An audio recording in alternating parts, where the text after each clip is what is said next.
Hello, what's good, my people? I'm Sisi the Vibe.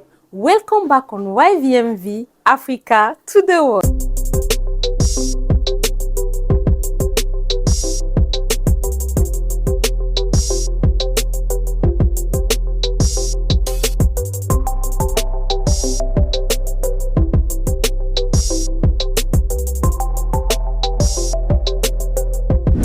If this is your first time to be here, please grab a chair and don't forget to subscribe, like, and leave a comment. Thank you. Today, we are diving into the incredible world of the Yoruba tribe.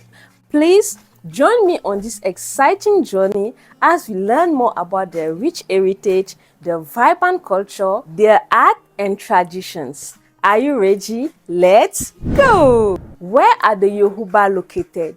The Yoruba constitute more than 52 million people in Africa and over a million outside the continent, and bear further representation amongst members of the African diaspora. The Yoruba tribe is primarily located in southwest Nigeria, particularly in the state of Oyo, Osun, Ogun, and Lagos. They also have significant populations in neighboring countries such as Benin and Togo. The Yoruba people have a strong presence in cities like Ibadan, Lagos, and Abeokuta. The Yoruba language belongs to the Congo-Kordofanian language family. Yoruba has many dialects, but its speakers can all understand each other. What is their way of living? Well, traditional compounds in Yoruba village are made up of regular courtyards, each with a single entrance.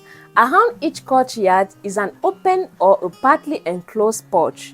Here, the women sit, wave, and cook. Behind this one are the homes of each adult. Today, the old compounds are rapidly being replaced by modern bungalows made of cement block with corrugated iron roof. Most Yoruba towns, even small ones, have adequate basic services, including electricity, running water, and paved roads. Now, let me tell you more about their food. The Yoruba diet consists of starchy tubers, grain, and plantains. These are supplemented by vegetable oil, wild and cultivated fruits and vegetables, meat, and fish. The daily family diet relies on cassava, taro, maize, beans, and plantain. One of the most popular food is fufu or fufu, similar to a dumpling but made of cassava or white yam. Rice and yams are eaten on special occasions. The recipes are very popular and are usually served together. Let's explore their religion. As many as 20% of the Yoruba still practice the traditional religions of their ancestors. The practice of traditional religion varies from communities to community. For example, a deity, which is a god, may be male in one village and female in another. Yoruba traditional religion holds that there is one supreme being and hundreds of orisha or minor deities. The worshippers of a deity are referred to as his children. There are three gods who are available to all. Olorun, the sky god, is the high god, the creator. One may call on him with prayers or by pouring water or kola nuts on the ground.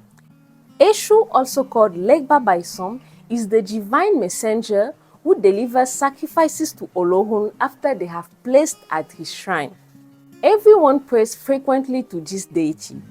Ifa is the god of divination who interprets the wishes of Olorun to mankind. Believers in the Yoruba religion turns to Ifa in times of trouble. Another god, Ogun, who is the god of war, the hand and metalworking, is considered one of the most important. In Yoruba courts, people who follow traditional beliefs swear to give truthful testimony by kissing a machete sacred to Ogun. Shango, also spelled Sango and Sagoe, is the deity that creates thunder. The Yoruba believe that when thunder and lightning strike, Shango has thrown a thunderstorm to earth. After a thunderstorm, Yoruba religious leaders search the ground for the thunderstone, which is believed to have special powers. The stones are housed in shrine dedicated to Shango, and Shango has 4 wives, each representing a river in Nigeria. The Yoruba who practice other religions are divided about evenly between Muslims, followers of Islam, and Christians.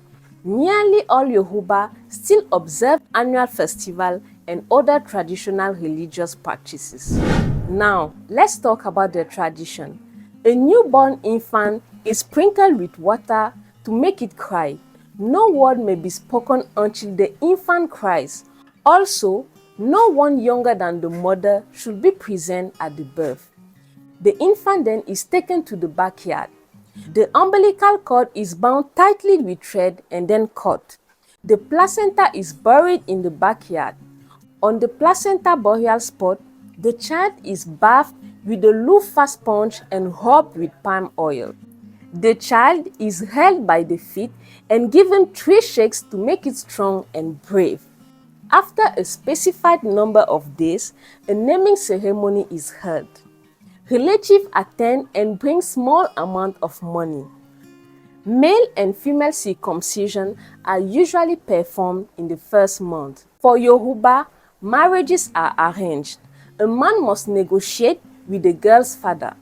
If he is approved, he must bring the family a payment called a bride wealth, paid in 3 installments. Wedding ceremonies begins at the bride house after dark. There is a feast to which the groom contributes yam. The bride then is taken to the groom's house. There she is washed from foot to knee with an herbal mixture meant to bring her many children. For the first 8 days after marriage, she divides her time between her husband and in her parents' compound. On the 9th day, she moves to her husband's home. Burials are performed by the adult men who are not close relatives but belong to the clan of the deceased. The grave is dug in the floor of the home where the deceased lived. After the burial, there is a period of feasting. Many of the rituals associated with burial are intended to ensure that the deceased will be reborn again.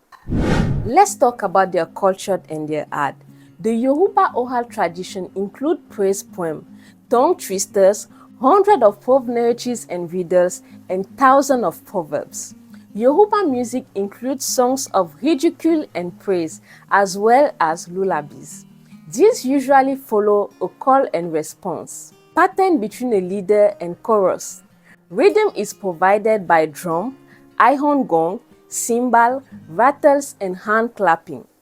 Other instruments include long brass trumpet, ivory trumpets, whistles, stringed instruments, and metallophones. Perhaps the most interesting musical instrument is the talking drum.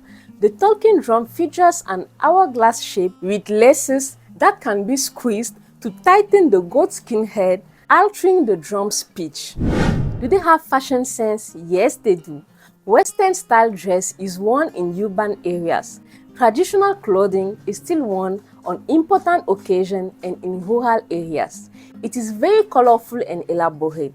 Traditional fabrics were block printed with geometric design. Women wear a hair tie made of a rectangular piece of fabric. A large cloth serves as a wrap around the skirt. A third cloth may be worn over the shoulder as a shawl over a loose-fitting short-sleeve blouse. And a large cloth serves as a wrap-around skirt. I hope that you have learned something today. This was Sissy the Vibe on YVMV Africa to the World. See you next time. Bye-bye.